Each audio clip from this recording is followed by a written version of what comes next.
Bonjour à tous, c'est Gladys City dans une nouvelle vidéo. Alors aujourd'hui, au programme, du coup, ça va être deux histoires, d'accord? Deux histoires. Une histoire ancrée vraiment dans le paranormal et une autre qui ne l'est pas vraiment. Voilà, c'est plus du rationnel. Il peut avoir des passages paranormaux, mais ça reste une histoire rationnelle.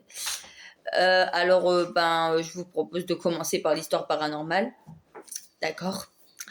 Alors, l'histoire paranormale s'est passée dans les années 50.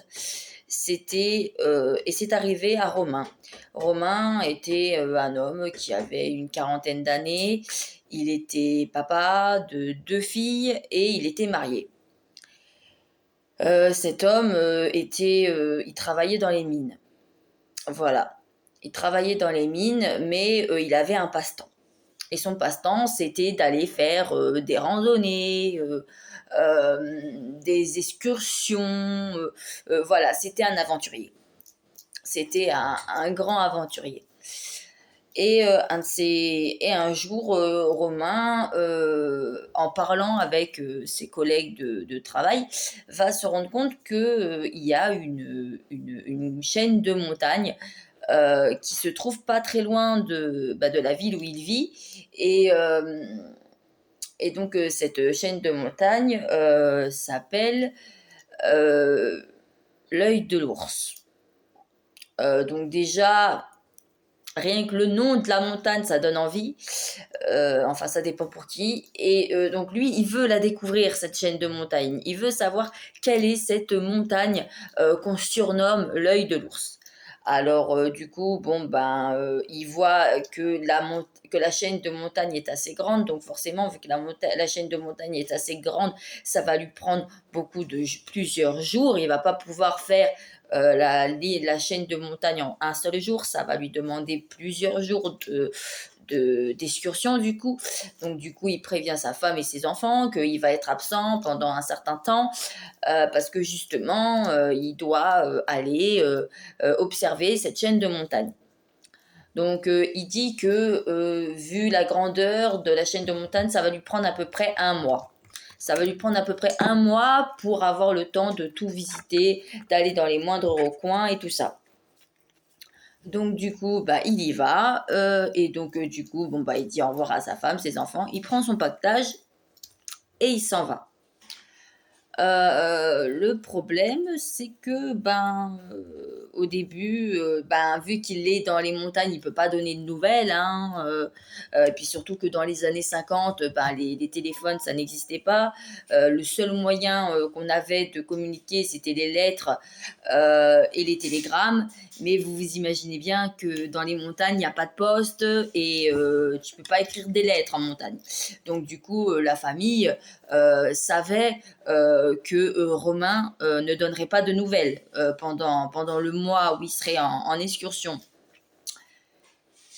Et le problème, c'est qu'au bout d'une semaine, un mois est passé, et au bout d'une semaine, Romain n'est toujours pas rentré. Alors au départ, ils s'inquiètent pas trop, ils se disent que il y a eu parce qu'il y a eu des tempêtes, il y a eu des tempêtes de neige, il y avait pas récemment, donc ils se sont dit qu'il s'est peut-être retrouvé dans la tempête et que du coup il a mis un peu plus de temps à revenir que ce qui était prévu. Mais au bout de la deuxième semaine, la famille commence vraiment à s'inquiéter parce qu'ils disent que c'est pas normal, qu'au bout d'une semaine ils ne reviennent pas, et qu'au bout de 2 semaines il revient pas. Ça devrait faire normalement 2 semaines qu'il aurait dû rentrer de son excursion, et là ça fait 2 semaines qu'il n'est pas rentré de son excursion, qu'il est toujours, qu'ils sont sans nouvelles, et du coup la famille commence vraiment à s'inquiéter. Ils commencent vraiment à s'inquiéter, mais vachement.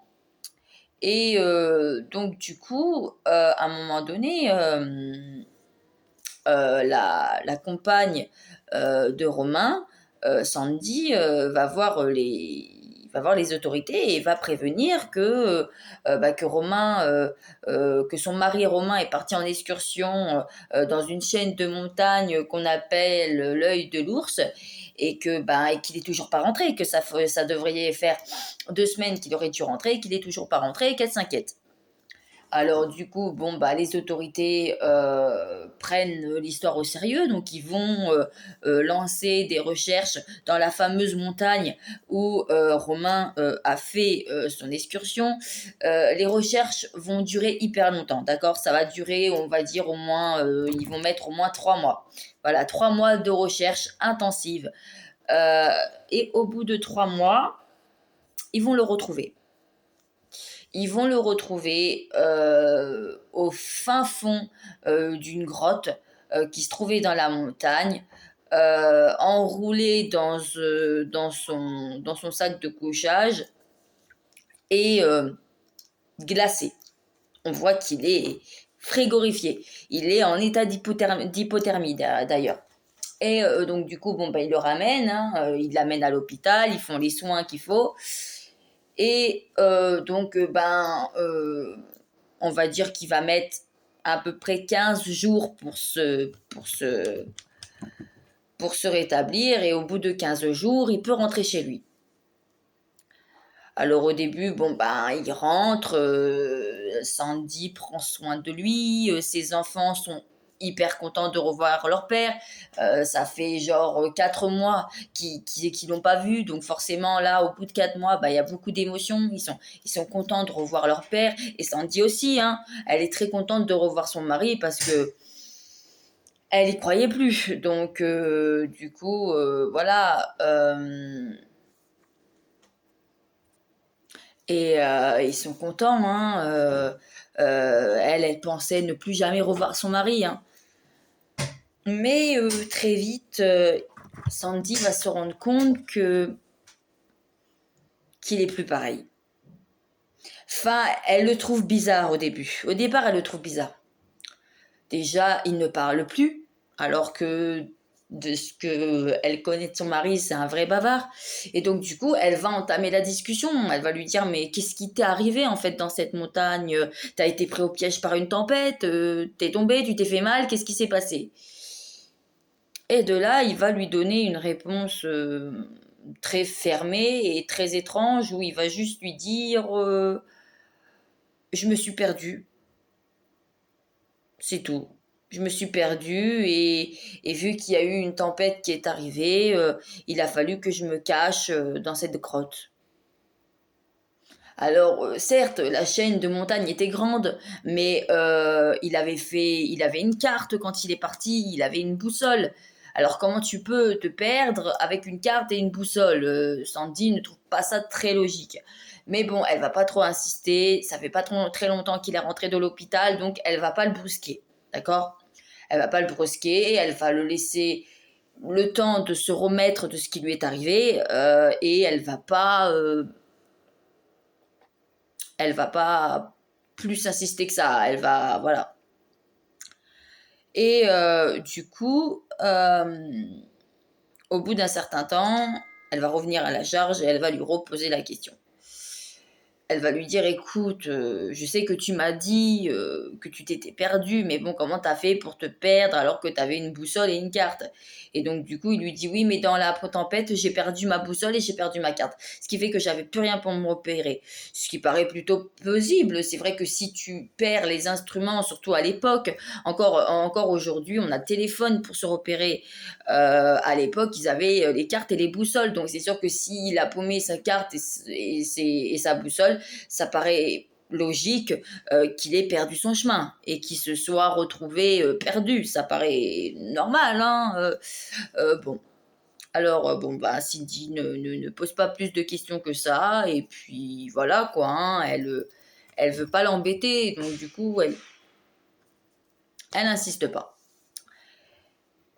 Puis, elle va continuer à le trouver bizarre. Il parle plus, alors qu'avant il était assez bavard.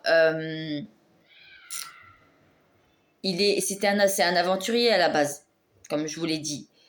Il est toujours, il a toujours les fourmis dans les jambes. Il veut toujours aller à droite et à gauche, aller faire des excursions. Mais là, il dit à sa femme que ça l'intéresse plus,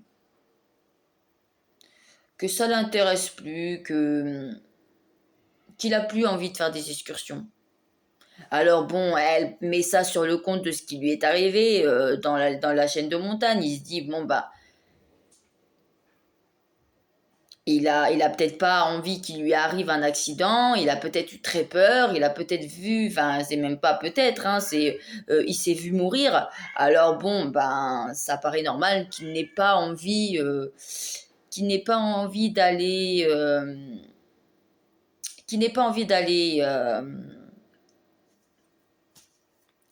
faire des aventures ailleurs. Voilà. Et il y a ça, et aussi il va plus aller travailler, même quand il sera rétabli, il ne voudra plus aller travailler. Il dira à sa femme qu'il a plus envie, qu'il a envie de faire autre chose, mais que être mineur, ça l'intéresse plus. Bon, après, il faut se l'avouer, hein, je crois pas que c'est le métier le plus fun, hein, qui existait à cette époque, hein. Mais bon, à cette époque, le travail, c'était pas comme maintenant, hein, on avait moins de possibilités. Et du coup, ben voilà, quoi, ça l'intéresse plus trop. Donc du coup, il décide de démissionner, il démissionne. Il envoie une lettre à son patron en lui disant qu'il ne veut plus travailler pour eux. Et puis il y a ça, et puis il y a le fait aussi qu'il ne dort pas, ou qu'il dort très peu. Sa femme va remarquer qu'il se lève à plusieurs reprises la nuit. Elle va même remarquer qu'il se lève, qu'il va se mettre dans le salon, qu'il va s'asseoir sur une chaise et qu'il va rester immobile comme ça pendant pas loin de 2 3 heures avant de bouger.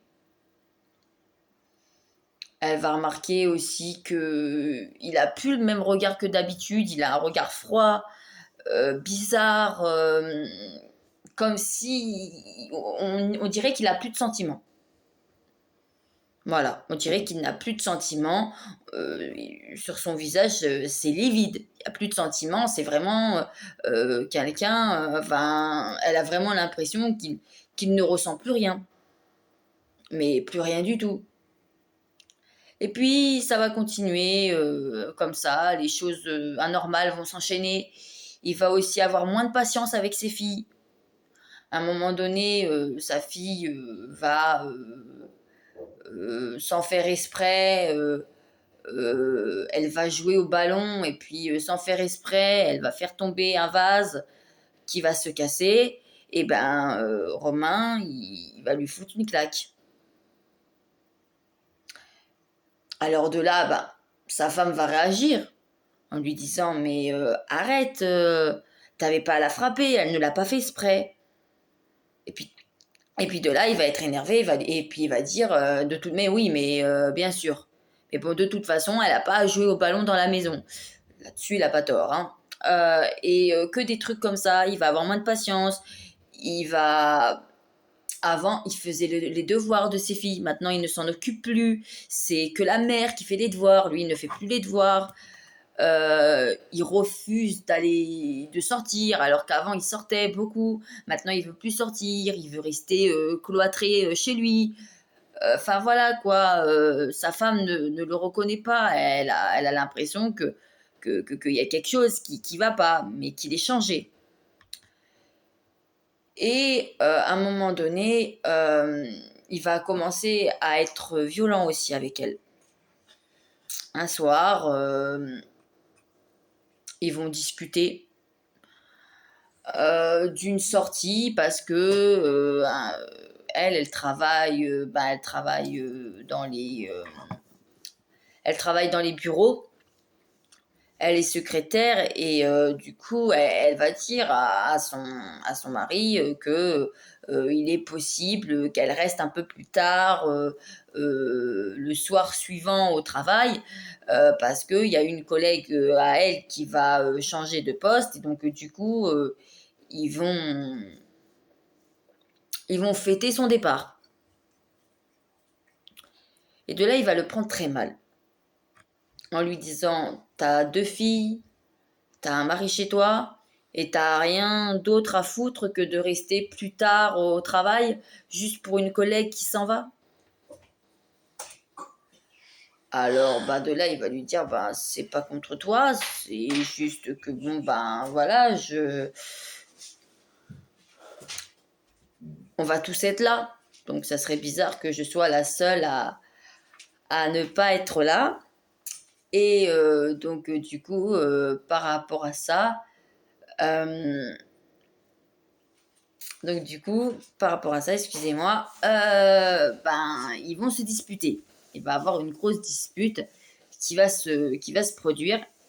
Et donc du coup, ben la grosse dispute va mener Romain à la gifler, elle aussi. Et donc du coup, de là, elle va définitivement comprendre qu'il se passe quelque chose de pas normal parce qu'il ne l'a jamais giflé. Il ne l'a jamais frappé. Et que là, du jour au lendemain, il la frappe comme ça ne le ressemble pas, c'est pas lui. Et puis, voilà quoi. Et puis, il va pas s'excuser quoi. Hein. Il va lui faire la gueule. Enfin, elle va lui faire la gueule, lui aussi. Parce que pour lui, c'est elle qui a cherché quoi. Donc du coup, ben, elle ne partira pas à la fameuse soirée où elle devait rester. Elle restera pas. Elle rentrera directement après avoir fini son travail. Et du coup, bah, sa collègue va même lui en vouloir hein, de ne pas être venue parce qu'elle va pas dire je ne suis pas venue parce que mon mari m'a dit de ne pas venir. Non, non, elle va trouver une excuse à la con. C'est juste que sa collègue, elle va pas prendre ça très bien que son ami ne vienne pas. Donc du coup, elle va lui en vouloir. Et donc du coup, bon bah à la suite de ça, elle est un peu dégoûtée. Hein, elle, c'est pas vrai, c'est pas du tout ce qu'elle voulait. Et puis, bon, ben, elle enverra une lettre d'excuse à son ami pour lui expliquer que c'était son mari qui lui avait dit de ne pas venir. Et que son mari avait changé, qu'elle ne le reconnaissait plus, qu'elle avait l'impression que c'était un autre homme qui était rentré de cette chaîne de montagne. Et puis, ben, il y a ça, puis il veut plus avoir aussi de relations sexuelles avec elle. Elle essaye, hein, mais il veut plus. Il veut plus.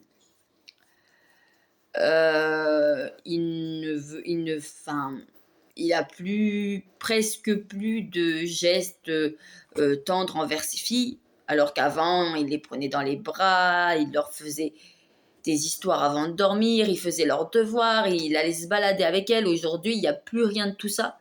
Il ne fait plus rien. Tout ce qu'il fait la plupart du temps, c'est qu'il reste assis sur son fauteuil à fumer et à écouter la radio. C'est la seule chose qu'il fait. Et du coup, bon, bah, à un moment donné, elle va essayer sa femme va essayer de parler à Romain pour savoir ce qui se passe, pour savoir pourquoi il est comme ça avec elle et avec les enfants. Et il va juste lui dire que elle le saoule. C'est tout ce qu'il va lui répondre. Donc du coup, bon bah là, elle comprend qu'il n'a pas envie de discuter hein, et que ça sert à rien d'insister. Alors bon bah elle va lâcher l'affaire. Hein. Et puis vient le soir fatidique où là ça va être le soir de trop. Ce soir-là, les filles sont en train de dormir. Sa femme est en train de boire un thé et Romain, à son habitude, est assis dans son fauteuil et il écoute la radio. Et à un moment donné, elle va faire à manger et puis elle va renverser la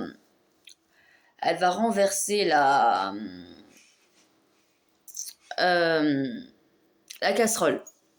Elle va renverser une casserole où il y avait des pâtes dedans.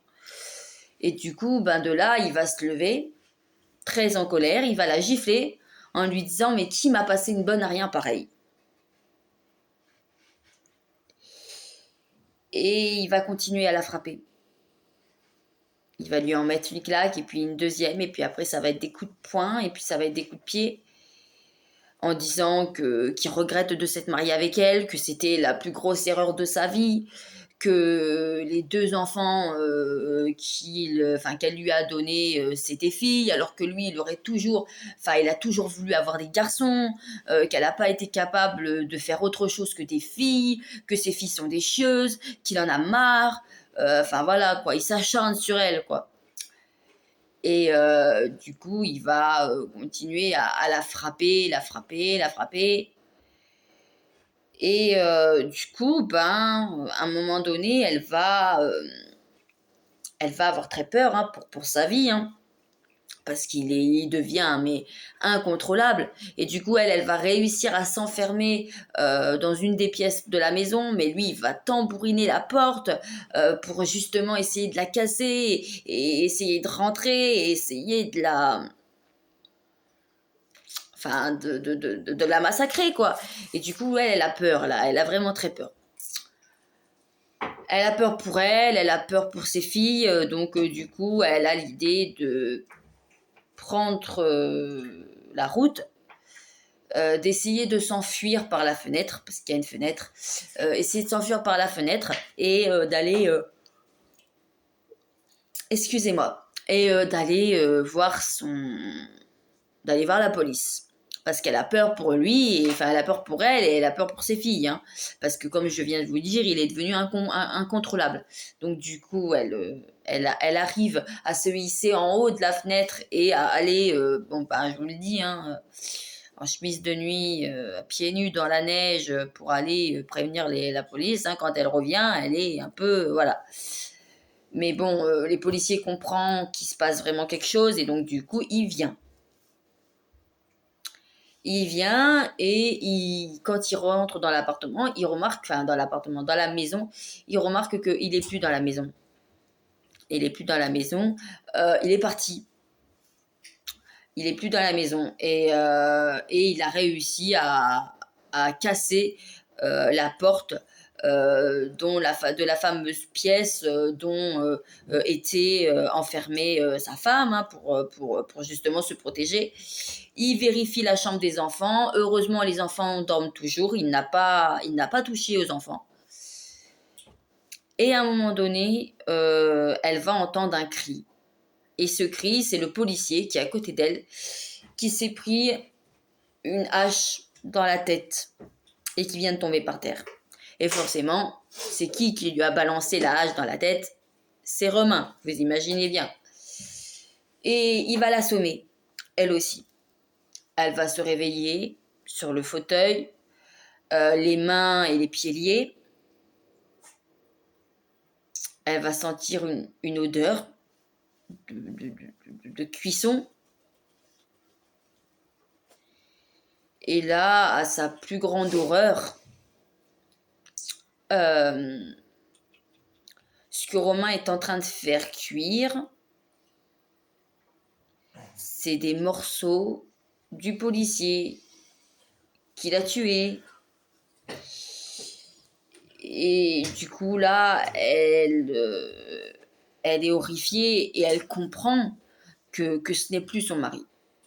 Elle le dit d'ailleurs, elle me dit tu n'es plus mon mari, je ne sais pas ce qui s'est passé dans cette montagne, mais tu n'es plus mon mari. Et de là, il va la regarder et elle va dire qu'elle n'a jamais vu un regard aussi terrifiant de toute sa vie. Il va la regarder et il va lui dire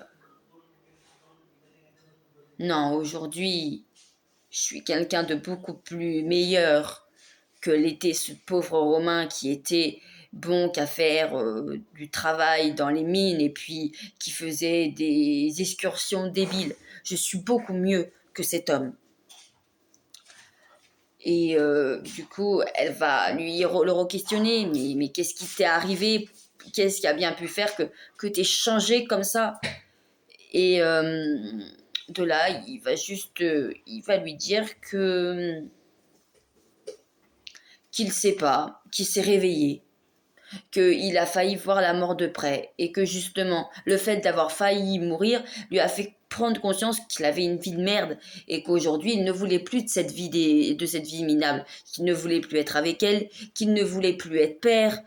Enfin voilà quoi, il lui a balancé vraiment des choses horribles. Et il va lui dire, il va la forcer. À un moment donné, il va la détacher, il va l'asseoir à la table et il va la forcer à manger la viande de cet homme. qu'il a tué. Il va la forcer. Elle veut pas manger ça, mais il va la forcer. Il veut qu'elle mange cette viande. S'il ne mange pas cette viande, il fera la même chose avec elle. Alors elle s'exécute, elle mange, elle vomit juste après. Et de là, lui, il va rigoler quand il va voir ça. Et elle dira qu'elle n'a jamais entendu un rire aussi terrifiant. Elle n'a jamais entendu rire comme ça. Elle dit, je ne l'ai jamais vu rire comme ça. Et il va la rattacher. Et puis il va continuer à la battre, à la battre, à la battre. Et elle ne peut pas se défendre parce elle a les pieds et les mains liés. Et du coup, à force qu'il y ait tous vacarme dans la maison, ça va réveiller les filles. Mais elles vont être malines. Elles vont pas sortir dans le salon. Elles vont rester dans leur chambre. Elles vont juste entrouvrir la porte pour voir ce qui se passe. Et elles vont voir leur père qui est en train de s'acharner sur leur mère. Et elles sont petites, mais elles comprennent que si elles font rien, leur mère ne sera pas vivante le lendemain matin. Et du coup, elles vont tenter de s'enfuir, elles aussi, par la fenêtre. Elles vont être deux. Et elles vont aller chercher les autorités à leur tour, en leur disant aussi qu'il y a un des collègues qui est à terre, parce qu'elles n'ont pas vu qu'il était démembré. Elles ont juste vu un mec qui était par terre, qui gisait sur le sol. Et les policiers vont réussir à l'intercepter. Et le problème, c'est que l'homme va se suicider en prison. Il va se suicider, Romain. Romain se suicidera en prison. Ce qui fait qu'il n'aura pas de procès par rapport à ce qu'il a fait. Et un jour, une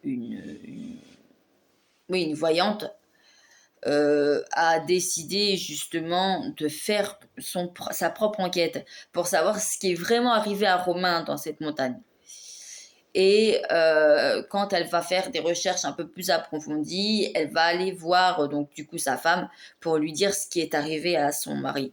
Et en fait, cette montagne a été le cimetière d'énormément de personnes. Excusez-moi pour le chat qui passe qui passe sur le fond de la vidéo et, et qui vient de repasser. Et du coup, elle va lui dire qu'il y a énormément de pères de monde qui sont morts sur cette montagne lors de la dernière guerre, et que la grotte où il a été retrouvé, c'était une grotte où il y avait un ancien chaman qui faisait de la magie noire dans cette grotte. Et tout le monde dit que cette grotte n'a jamais été vraiment vidée de ses habitants, et que du coup, en rentrant dans cette grotte, il a pu, en fait, le froid, parce qu'il faisait froid, donc le froid de la montagne, donc déjà ça a dû être dur pour lui pendant plusieurs jours. Il ne mangeait que de la neige, il était enroulé dans son sac de couchage qui ne le réchauffait pas vraiment. Donc du coup, il me dit que il n'aurait pas dû survivre normalement, qu'il n'aurait pas dû survivre dans cette montagne, et qu'il y a une force qui a fait en sorte qu'il survive, et que cette force, c'était certainement le reste de tous les sortilèges que cet homme, que ce fameux chaman faisait. Et du coup, tout le monde lui dira que c'était les restes de ça. Enfin, la voyante lui dira ça. Forcément, donc ils vont dire, donc elle va lui dire, votre mari était possédé. Il était certainement possédé par l'une des âmes qui était dans la grotte avec lui, et qui l'a aidé à survivre pendant tout ce temps, parce qu'il n'a pas pu. Il y avait une force supérieure avec lui, il n'était pas seul. Forcément, quand la femme va raconter enfin raconter ça aux enquêteurs, hein, ils vont se foutre de sa tête, hein, en lui disant: «Mais arrêtez, la magie ça existe pas, cette femme c'est pas une voyante, c'est juste une escroc de pacotille», enfin voilà quoi, vous imaginez bien le truc. Donc du coup, ça va se terminer comme ça. Et du coup, ben, à la suite de ce qui est arrivé à Romain, la chaîne de montagne, l'œil de l'ours comme on l'appelle, sera interdit. Heu, Plus personne n'aura le droit d'aller dans cette montagne. Cette montagne sera interdite, pour les visites parce que déjà c'est pas un endroit très hospitalier et quand on sait dans quel état, la dernière personne qui l'a exploré est rentrée chez elle, on n'a pas envie que ça arrive à quelqu'un d'autre. Donc du coup, ils ont fermé la montagne, pour toujours. Voilà, ça c'est la fin de la deuxième histoire. Donc nous allons passer maintenant à la deuxième histoire de notre vidéo. Donc ça c'est une histoire assez rationnelle, hein, comme je vous ai dit. Alors cette histoire, ça va concerner une jeune fille qui s'appellera Tania. Tania est une fille assez grande. C'est l'aînée d'une famille de 3 enfants. Et donc, du coup, elle expliquera que sa mère lui mettait énormément de responsabilités sur les épaules parce que vu que c'était la grande, c'était à elle de donner l'exemple. Vu que c'était la plus grande, c'était à elle de s'occuper aussi de ses frères et sœurs quand la mère n'était pas là et qu'elle n'était pas disponible. Enfin voilà, elle dira que voilà oui, qu'elle avait beaucoup de responsabilités et que à son âge, elle avait peut-être envie d'autre chose que ça. Et donc du coup, dès qu'elle va terminer ses études, elle va revenir avec son diplôme de petite enfance en poche, d'accord. Et du coup, à la suite de ça, elle va tomber sur une annonce pour devenir fille au père. Cette annonce, c'est une amie à elle qui va lui donner et qui va lui vendre le truc en lui disant tu verras, c'est trop génial, t'habites chez une famille, tout ce que t'as à faire, c'est à t'occuper des enfants et tout ça. Tu peux découvrir des pays, tu peux découvrir plein de choses et tout ça. Enfin voilà quoi. Elle lui vend vraiment le truc en lui disant que c'est le travail de l'année, que c'est la meilleure chose à faire et du coup et ben Tania y croit, hein, voilà. Et donc du coup, bon ben, elle va tomber sur une annonce pour être fille au père en Allemagne, sachant que elle habite dans le sud-ouest de la France. Donc vous imaginez que c'est assez loin quand même. Donc, du coup, quand elle va dire ça à sa mère, au départ, sa mère, elle n'est pas trop d'accord. Le fait que sa fille parte pour un an dans une autre famille, voilà, quoi, excusez-moi, hein, les chats foutent tout en l'air. Donc, du coup, oui, où j'en étais. Donc, du coup, par rapport à ça, bon, bah, on va lui. Voilà quoi, la mère de Tania, elle n'est pas trop d'accord parce que sa fille parte pendant un an dans un pays étranger loin d'elle, ça la rassure pas trop. Et mais bon, sa fille va trouver les mots pour la rassurer en lui disant qu'elle a besoin de ça, que ça va lui faire prendre de l'expérience, que ça sera un emploi, qu'elle va pouvoir gagner sa vie, qu'elle va pouvoir aussi un petit peu connaître l'Espagne, qu'elle va pouvoir connaître le pays et enfin l'Espagne, moi, l'Allemagne et qu'elle va voilà que ça va être quelque chose de très instructif pour elle. Le problème, c'est que, bon, ben, voilà, on va dire que, bah, que les arguments vont finir par convaincre sa mère et que du coup, sa mère va finir par se laisser convaincre et par se dire que de toute façon, sa fille est grande et que si elle a envie de partir en visite, enfin, si elle a envie d'aller faire ce travail, elle ne pourra pas l'en empêcher de toute façon. Donc du coup, elle se dit que ça sert à rien de l'empêcher et que de toute façon, à part la laisser partir, elle peut rien faire, surtout que la jeune fille est majeure, hein. Donc du coup, elle comprend bien que, bah voilà quoi, qu'elle,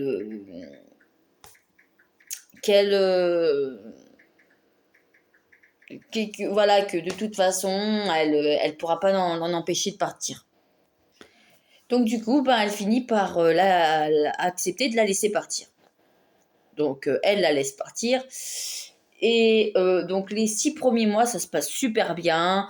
Tania va envoyer des lettres, elle va appeler sa mère en lui disant que tout se passe bien, qu'au contraire, elle est heureuse, que la propriétaire qui s'appelle Madame Regina, c'est comme ça qu'elle l'appelle, Madame Regina, est super gentille, que son mari aussi, qu'ils ont 2 petits garçons qui sont vraiment adorables.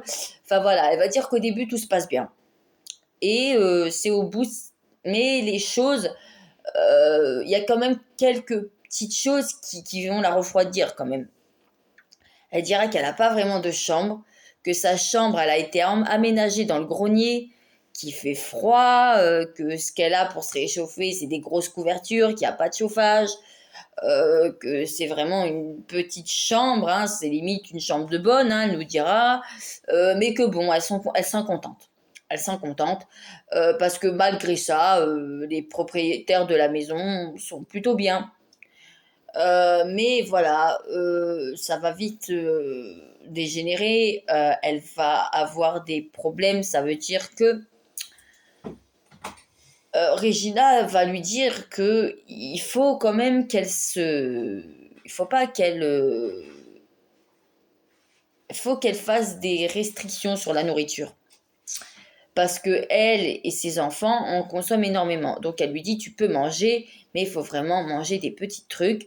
Donc au départ, elle a le droit de manger les restes des repas que Regina fait à ses enfants et que elle aussi fait, mais des fois non. Des fois, elle n'a pas le droit à ça et donc du coup, elle va lui dire qu'il y a de grosses restrictions à faire au niveau de la nourriture. Donc au début, elle aura des restes. Et puis des restes, elle va passer à une pomme. Une pomme avec de l'eau. Le soir.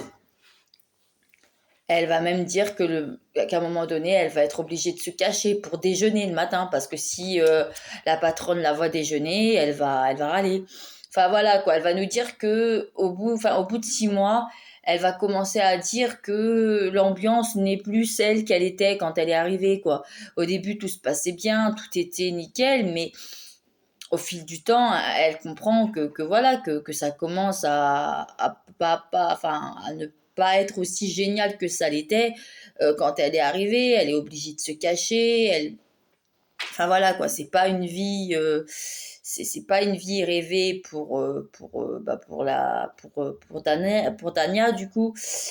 Et du coup, ben par rapport à ça, elle va vite dire qu'elle aimerait revenir au moins pour des vacances. Et du coup, elle va en faire la demande à Regina qui va lui dire que elle pourra partir à telle période, mais quand cette période arrive, elle ne part toujours pas. Puis il y a ça, et puis elle va continuer à ne pas manger à sa faim. Ça veut dire que tous les soirs, elle aura une pomme et de l'eau. Heureusement qu'elle pourra de temps en temps sortir. Excusez-moi, j'ai des chats qui se bagarrent. Sortir, qu'elle pourra. Heureusement que des fois, elle peut sortir pour aller manger dans des restaurants ou des fast-foods, histoire de pouvoir manger. Enfin voilà quoi. Heureusement qu'elle a ça. Mais le restaurateur qui la voit souvent d'ailleurs va vite voir qu'elle change quoi. Que physiquement elle est plus du tout comme elle était au début et du coup par rapport à ça bah, il va lui parler quoi, il va lui dire mais qu'est-ce qui se passe, qu'est-ce qui t'arrive, mais Tania restera très silencieuse et elle ne dira pas les choses, elle va préférer se taire au lieu de dire les choses. Bon, par contre, désolée, j'ai le chat qui se frotte sur la caméra. Donc, du coup, voilà. Donc, du coup, elle va rien dire. Elle va garder ça secret. Et même à sa famille, elle va pas dire toute la vérité. Même au départ, elle va essayer de, oui, de, comment on pourrait dire, de protéger sa famille en ne leur en disant pas trop, en essayant d'être assez, oui, assez évasif sur ce qui se passe. Jusqu'au moment où ça va commencer vraiment à être grave parce que elle va se prendre des brimades par Regina qui va lui dire que qu'elle fait mal la vaisselle, qu'elle fait mal la cuisine, que elle a mis le pyjama d'un de ses fils à l'envers. Enfin voilà quoi, elle va commencer à lui trouver un tas d'excuses. Elle va à chaque fois toujours trouver quelque chose qu'elle a mal fait. Alors qu'avant, elle lui disait qu'elle était géniale, qu'elle était contente de l'avoir dans sa maison, qu'elle était contente de savoir que c'était elle qui avait gardé ses filles, enfin qui gardait ses fils et tout. Mais là, c'est plus pareil. Là, elle est plus pareille, elle est toujours en train de l'engueuler. Mais elle va la prendre par les sentiments parce que après l'avoir engueulée, elle va aller la voir, elle va lui dire je m'excuse, il faut que tu restes avec nous, Tania. Moi et mon mari, on travaille beaucoup, on pourra jamais nous occuper de nos enfants, ils ont besoin de toi. Et elle, naïve et gentille comme elle est, elle va rester. Elle va rester pour les enfants, principalement. D'ailleurs, c'est ce qu'elle dira à sa mère. Elle dira à sa mère que si elle n'a pas quitté le poste, c'est par rapport aux enfants. Que s'il n'y avait pas eu des enfants, ça ferait longtemps qu'elle serait partie. Mais que du coup, par rapport aux enfants, elle tient à rester. Et donc, du coup, elle va continuer tout ça. Excusez-moi, j'ai tourné la vidéo. C'était... Et donc, du coup, elle va continuer. Tout ça va continuer. Et de là, Tania va commencer à s'inquiéter parce qu'elle s'est pesée. Et elle s'est jamais vue aussi maigre. Depuis qu'elle est arrivée, elle a perdu 10 kilos. C'est énorme, 10 kilos. Hein. Donc, du coup, de là, elle va se dire qu'il y a vraiment quelque chose qui va pas. Et elle va commencer à s'inquiéter. Elle va commencer à dire. Et là, elle va commencer à parler à sa mère. En lui disant mais maman, j'ai perdu, euh, j'ai perdu 10 kilos depuis que je suis là-bas. Puis sa mère, elle va lui dire mais tu travailles, enfin tu manges quand même pendant ton travail. Excusez-moi. Du coup, elle va lui dire mais tu manges et tout. Et elle va lui dire oui, je mange. Et puis, elle va finir par dire à sa mère qu'elle mange qu'une pomme et qu'un verre d'eau par jour et que encore le matin, elle est obligée de se lever un peu plus tôt que tout le monde pour aller se cacher dans la cuisine et manger un petit peu parce que sinon ça ferait longtemps qu'elle aurait dépéri. Et puis aussi elle dit que de temps en temps elle va au fast-food du coin histoire de pouvoir manger correctement. Enfin voilà quoi. Et de là, la mère, elle va pas comprendre. Elle va dire mais comment ça on te fait manger qu'une pomme et qu'un verre d'eau, c'est pas normal. Tu peux pas rester comme ça. Faut que tu fasses quelque chose. Tu ne peux pas manger que ça.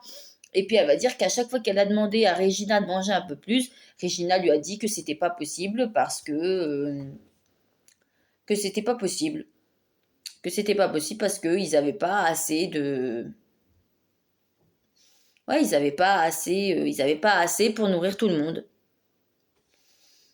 Et que vu que elle c'est une adulte, elle a pas besoin de manger autant que les enfants. Donc l'explication elle est complètement stupide parce que c'est pas parce que c'est une adulte qu'elle n'a pas besoin de manger. Elle a besoin de manger elle aussi hein. Même si c'est une adulte, elle a vraiment besoin de manger. Et ça, Regina, elle va le rejeter en bloc en lui disant mais non, mais t'es une adulte. Quand on est adulte, on grandit plus, t'as plus besoin quoi. Ouais, elle est sympa. Hein. Et du coup, voilà quoi. Sa mère va lui dire à Tania, mais rentre, ne reste pas là-bas, rentre à la maison. mais Tania ne voudra pas parce qu'elle veut rester, elle veut pas abandonner les 2 enfants, donc elle veut vraiment rester là-bas, pour les enfants et d'ailleurs, c'est ce qu'elle dira à sa mère. Elle dira: «Je dois rester pour les 2 enfants, je veux pas les abandonner, je veux rester là-bas et tout ça, pour eux, je dois faire ça pour eux». Alors, sa mère lui dit: «D'accord, mais sois prudente et essaye de discuter avec la patronne pour qu'elle puisse te faire manger un peu plus parce que tu ne peux pas manger que ça». Et le problème, c'est que ça va s'empirer. De là, ça va passer à ce qu'elle va se faire accuser, elle va se faire accuser de vol. Regina va accuser Tania de lui avoir volé des bijoux, d'essayer de voilà, elle va la soupçonner et donc, ben, Tania va lui dire: «Mais non, je n'ai rien volé, je vous le jure, je n'ai rien volé». Mais, non, elle la croira pas. Regina ne croira pas Tania et du coup, elle a frappé Tania. Et quand je vous dis qu'elle va la frapper, c'est qu'elle va la frapper, fort, très fort. Et puis, un jour, Tania va se réveiller, elle est dans son sommeil et elle va se réveiller. Elle est en route dans la cuisine, hein, pour manger, le matin, hein, vu qu'elle n'a pas le droit de manger avant le soir. Et de là, elle va découvrir une porte, qui est fermée. Et bon, ben, elle va pas essayer de l'ouvrir, mais elle trouve ça bizarre parce que toutes les portes sont ouvertes, donc elle trouve ça bizarre que cette porte soit fermée. Mais bon. Et le soir suivant, elle va essayer de crocheter la serrure pour voir ce qu'il y a derrière cette porte parce que ça la travaille. Et du coup, quand elle va ouvrir cette porte, elle va voir que c'est une chambre. Que ça a l'air d'être une chambre qui a déjà été occupée, que c'est une chambre d'une femme, enfin que ça avait l'air d'être une chambre déjà occupée. Elle va voir sur le bureau des photos d'une fille qui était là avant elle. Et c'est là où elle va comprendre qu'en fait, c'est pas la première babysitter. Et quand elle va interroger les enfants le lendemain, les enfants vont lui confirmer ce qu'elle pensait. Comme quoi, c'est pas la première babysitter qui vient, que elle a eu beaucoup de babysitters qui sont tous venus, mais qui ont toutes disparu sans raison. Ça veut dire que les enfants vont lui dire, toutes les babysitters qui sont venues, bah, elles nous ont jamais dit au revoir. Donc ça, c'est bizarre, hein, donc là, Tania commence vraiment à comprendre qu'il se passe vraiment quelque chose de pas normal et que si elle fait rien, elle va être en danger. Malheureusement, un soir, quand Regina va coucher ses enfants, un de ses fils va lui dire que Regina a posé des questions. Enfin, que Tania a posé des questions. Et quand Regina va entendre ça, elle va sortir Tania de son lit et elle va lui dire mais de quoi tu te mêles? Pourquoi tu poses ces questions? Qui t'a autorisé à rentrer dans cette pièce? Tu es chez moi, ici, c'est à moi que tu es censé obéir. Quand une porte est fermée, elle doit rester fermée. Enfin, voilà, quoi. Elle s'en prend plein la tête, hein. Et là, encore une fois, elle la frappe, elle la bat, et elle va, oui, elle va la battre. Et elle est impuissante là-dedans, hein. Elle ne peut rien faire. Donc, elle va lui dire, et donc, du coup, elle va la frapper, la frapper, et encore la frapper. Et inutile de vous dire que quand une personne se fait frapper souvent, longtemps, au bout d'un moment, ben, le corps le sent. Et elle va commencer à avoir des fractures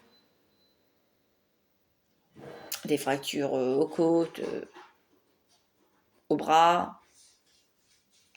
Elle va finir par ne plus sortir, à part pour emmener les enfants à l'école. Sinon, elle ne les amènera pas. Sinon, elle va rester chez elle.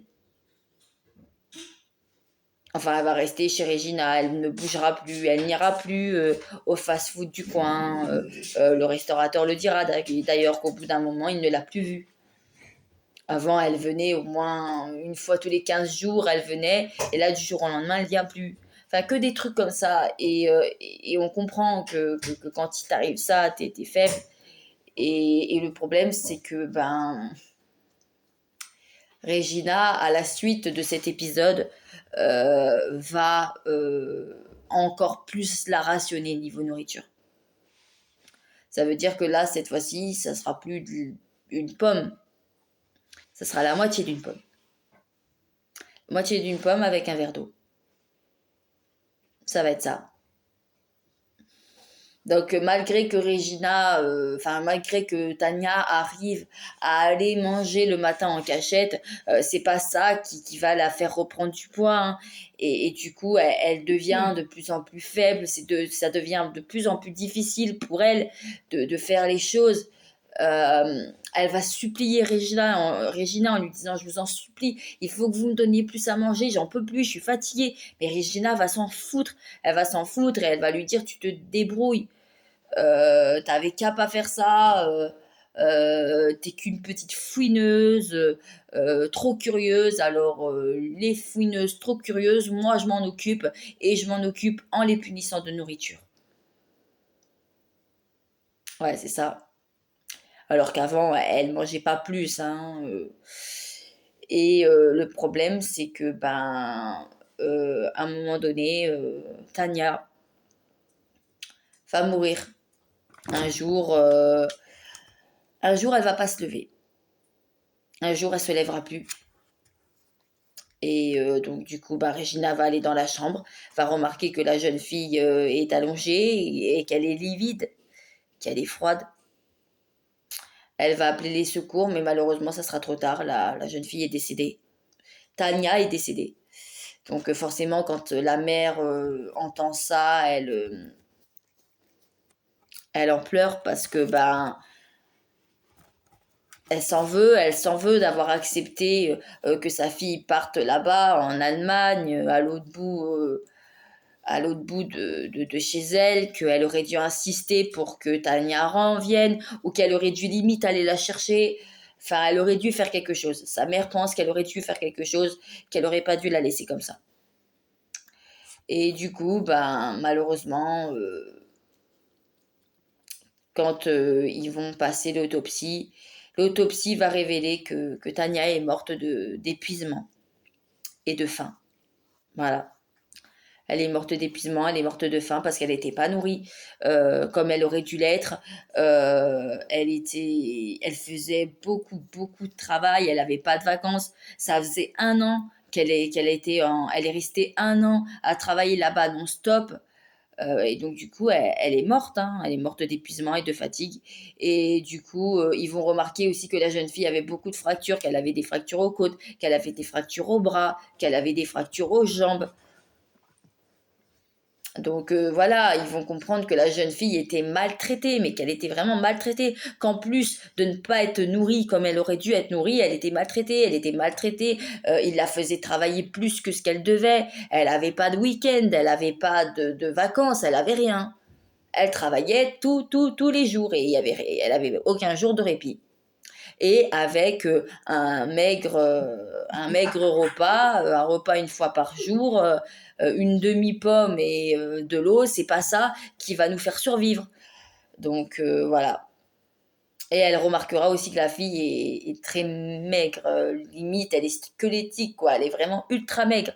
On voit que voilà, qu'elle a vraiment, euh, qu'elle est morte de faim et d'épuisement. Donc voilà, donc ça c'est vraiment horrible, hein, ce genre de choses. Et malheureusement, il y a beaucoup de jeunes filles qui partent dans des pays étrangers pour faire fille au père. Donc des fois ça se passe bien, mais des fois ça se passe mal.